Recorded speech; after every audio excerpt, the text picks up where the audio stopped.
इसमें L type condenser शामिल है, R410A शामिल है, जिसकी हम लोगों ने ऊपर का शेल और फ्रंट जाली जो है वो उतारी हुई है। और ये यूज़ में बेसिकली एसी आते हैं बाहर से, शिपों वाले इनको एसी बोलते हैं। अब जैसे नेक्स्ट पाइप है इसकी तरफ आते हैं तो ये 14 सेंटीग्रेड है। जब ये पाइप इसके ठंडे होने शुरू हो जाएंगे तो ये अपना एसी अपनी फुल पीक के ऊपर चला जाएगा। ये इस वक्त ले रहा है जी 2.2 एम्पेयर, ठीक है। 132 रुपये जो है वो इसके तकरीबन दिन का खर्चा है। अस्सलाम वालेकुम, this is Jahanzeb from home appliances warehouse. आज की वीडियो डेमो वाली वीडियो है। इसमें हम विंडो एसी में जो फ़र्क है वो भी हम आपको बताएंगे। जो पहले पुराने वाले जो एसी आते थे और नए एसीओं में जिसमें एल टाइप कंडेंसर शामिल है, R410A शामिल है, उसकी शक्ल सूरत कैसी है। जहाँ से भी ख़रीदें कम से कम चीज़ों का पता होना चाहिए कि आप क्या चीज़ ख़रीदने जा रहे हैं। और एसी की प्राइस में इन दोनों की प्राइस में 3-4-5 हज़ार रुपये का फ़र्क होता है। और हम उसमें फिर ये डिफ्रेंशिएट करने लग जाते हैं कि जी फलाना बंदा सस्ता है, ये वाला बंदा महंगा है, और ये ऐसे है, ये वैसे है। कुछ एसी हैं जिसकी हम लोगों ने ऊपर का शेल और फ्रंट जाली जो है वो उतारी हुई है। और ये यूज़ में बेसिकली एसी आते हैं बाहर से, शिपों वाले इनको एसी बोलते हैं। तो बगैर किसी देर के फर्दर टाइम ज़ाया किए तो आए एसी की तरफ आते हैं जी। जैसे कि आप देख रहे हैं, आपको स्क्रीन में दो यूनिट्स जो हैं वो नज़र आ रहे हैं। एक जी ये वाला है और दूसरा ये वाला है। दोनों की तकरीबन फ्रंट लुक जो है वो तकरीबन एक जैसी है, ठीक है जी। ये देख लें। और पहले हम इस यूनिट की तरफ आते हैं। इसके ऊपर जब हम इसको देखते हैं, ये इसका हम लोगों ने शेल उतारा हुआ जी, ये भी तकरीबन एक जैसा है जी। सेकंड यूनिट को जब हम ऊपर से देखते हैं तो जो इसका ये कंडेंसर साइड है ये एल टाइप के अंदर है, ठीक है। इसका स्ट्रेट था पहले वाले का, मैं दोबारा से दिखा देता हूँ।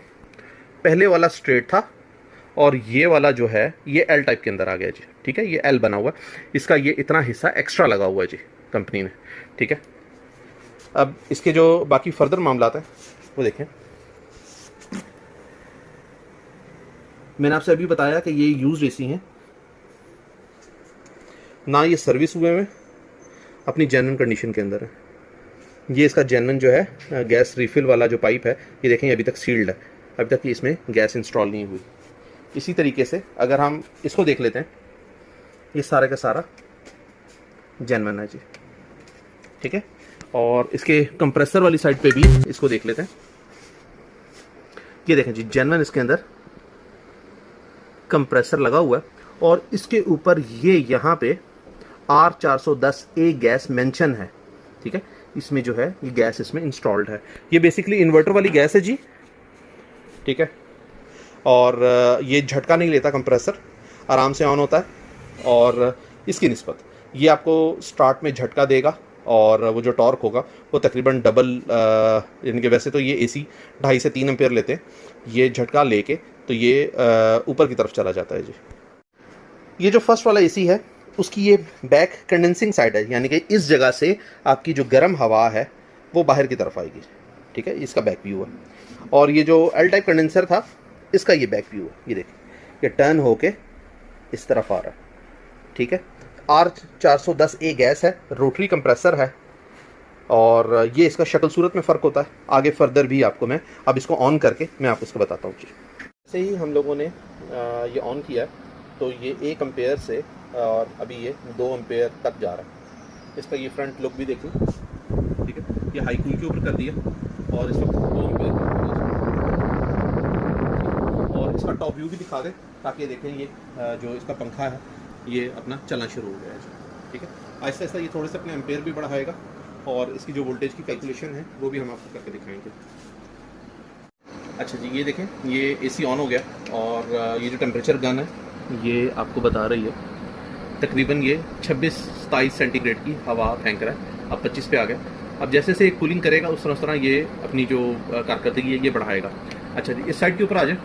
ये जो पाइप है ये तकरीबन 23 सेंटीग्रेड 22 सेंटीग्रेड के ऊपर आ गया। ये इसकी कैपिलरी है, यहाँ से स्प्रे हो रहा है। ये भी ठंडक की तरफ जा रहे हैं और ये भी ठंडक की तरफ जा रहे हैं। अब जैसे नेक्स्ट पाइप है इसकी तरफ आते हैं तो ये 14 सेंटीग्रेड है, ठीक है। इससे वाला ये थोड़ा सा और गर्म होगा, ये 18-19 पे है। और यहाँ तक थोड़ा सा टाइम पहुँचते हुए तकरीबन 2 से 3 मिनट इसको चाहिए कि यहाँ तक इसकी ठंडक आ जाए। जब ये पाइप इसके ठंडे होने शुरू हो जाएंगे तो ये अपना एसी अपनी फुल पीक के ऊपर चला जाएगा ठंडक की तरफ। अब जी जो एम्पेयर मीटर है थोड़ा सा इसकी तरफ आ जाते हैं।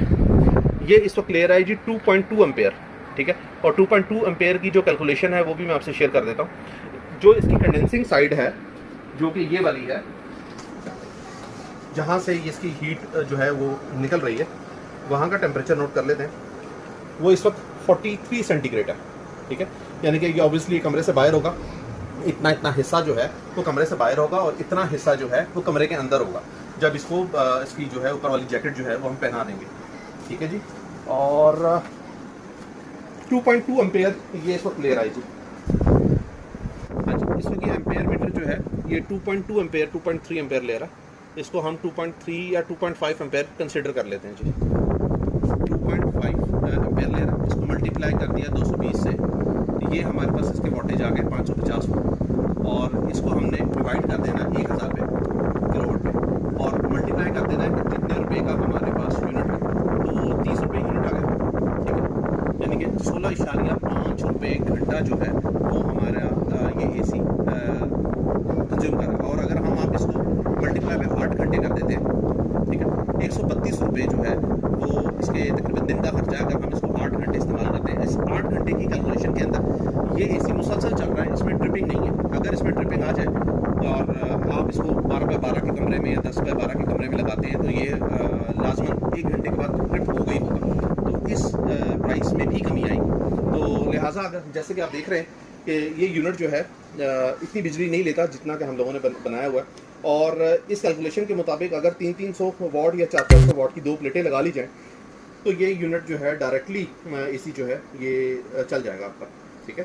तो ऑर्डर देने के लिए हमारे पास दिए हुए नंबर्स के ऊपर रब्ता कर लें। ये माल हमारे पास क्वांटिटी में अवेलेबल है और आएँ यहाँ पे आके चेक करें और अपना यूनिट लेके जा सकते हैं। अपना दुआ में ख्याल रखिएगा। अल्लाह हाफ़िज़।